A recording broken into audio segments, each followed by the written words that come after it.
Eu queria que você citasse pelo menos um ou dois exemplos de boa arquitetura de outros projetos. Bom, eu certamente não posso deixar de citar uma obra do professor Villanova Artigas e que particularmente me toca, que é a garagem de barcos, lá na represa de Guarapiranga, né?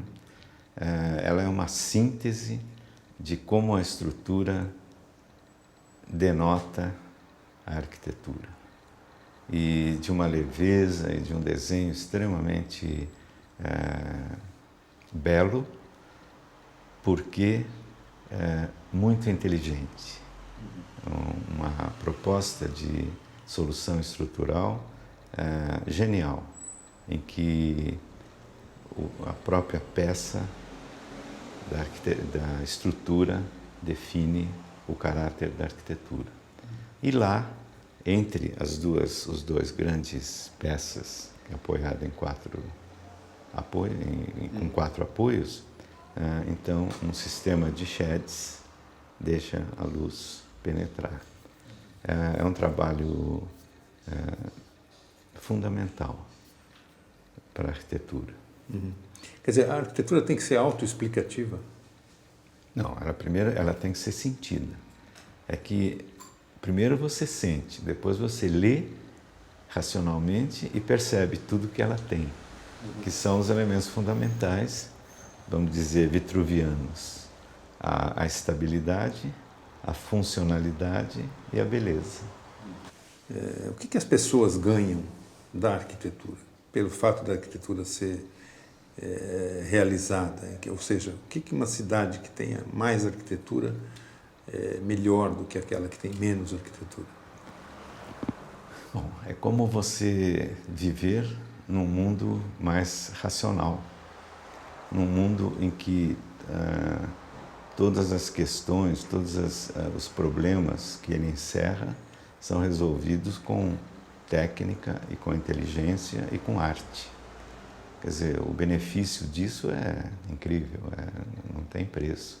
Diferente das cidades brasileiras que caoticamente se desenvolvem, baseadas mais no lucro do negócio imobiliário do que na vida humana. O grande laboratório experimental da arquitetura aqui no Brasil é São Paulo, porque é o grande exemplo de São Paulo, da evolução urbana de São Paulo, desde a província até a metrópole. Aqui está plena essa configuração da forma metropolitana, caótica.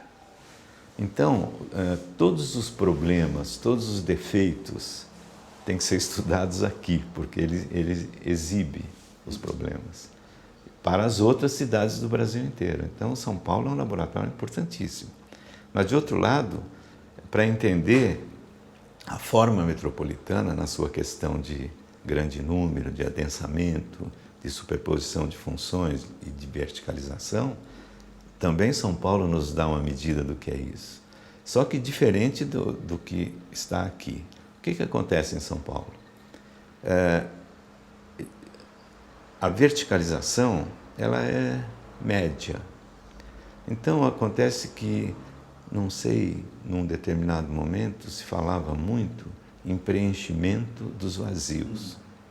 O preenchimento dos vazios nada mais é do que a transformação definitiva das zonas respiráveis da cidade em deserto.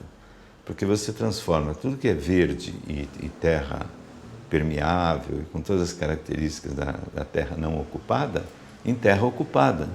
E burramente ocupada porque é de asfalto e concreto. As ilhas de calor em São Paulo são um problema gravíssimo, que ninguém sente, mas está aí. Sabe qual é a diferença de temperatura entre o maciço da Paulista, que constitui uma ilha de calor plena, e o Jardim América, os jardins que têm alguma vegetação com as casas, de 7 a 9 graus. A diferença entre o maciço da Brigadeiro Faria Lima com o Morumbi, 3 a 5 graus. porque o maciço lá é menor. Né? Então, isso é pesquisa feita pelos geógrafos da USP. A professora Magda Lombardo, ela comanda essa pesquisa e é realmente alarmante. Porque o que acontece nas regiões desérticas? A fauna, a flora some. A fauna, que é nos passarinhos, também vai toda embora, toda. E ficam os insetos. Fica uma região desértica com insetos, ácaros, fungos, típicos de uma região deserta, urbana. Então, isso não se sente, mas está acontecendo. Né? Você não deixa de viver por causa disso, mas você está vivendo muito mal. Quer dizer, então, esse zoneamento da cidade que estabelece áreas em que se pode adensar e outras que não pode adensar, ele deve acontecer, porém, com um outro conceito de verticalização. Um outro conceito de verticalização seria muito vertical, mas em núcleos em que ficam distâncias verdes entre eles. Então seriam ilhas. Não é? Isso, nas áreas já ocupadas, ralamente ocupadas, é possível, porque existe um dispositivo do espaço aéreo que você, por exemplo, a imobiliária pode comprar espaço de um lugar compra-se um galpão, que é um andar só ou dois, grande, com terreno grande, e ganha um coeficiente, compra um coeficiente. E vai construir na cidade vertical já. Mas aí o poder público tem que projetar já toda essa transformação urbana. Quer dizer, não é nada diferente do que acontece. Que a imobiliária chega numa quadra, compra 5 ou 6 casinhas e sobe os prédios. Só que está preenchendo vazios. O fundo de quintal das casinhas, que tinha árvore de fruta, árvore de sombra, desaparece. E sobe o pequeno elefante branco. Não é? Pequeno, porque o certo seria o contrário do preenchimento dos vazios, para fazer uma black. Seria o estabelecimento de vazios entre áreas altamente adensadas. Em vez do preenchimento dos vazios, o esvaziamento dos cheios. Essa que é a minha proposta. Entendi. Quer dizer, em que nessa troca se vai configurando e conformando esses núcleos bem verticais, em que na escala medieval do andar a pé, e que o automóvel é usado só nos fins de semana ou para deslocamentos fora daquela área.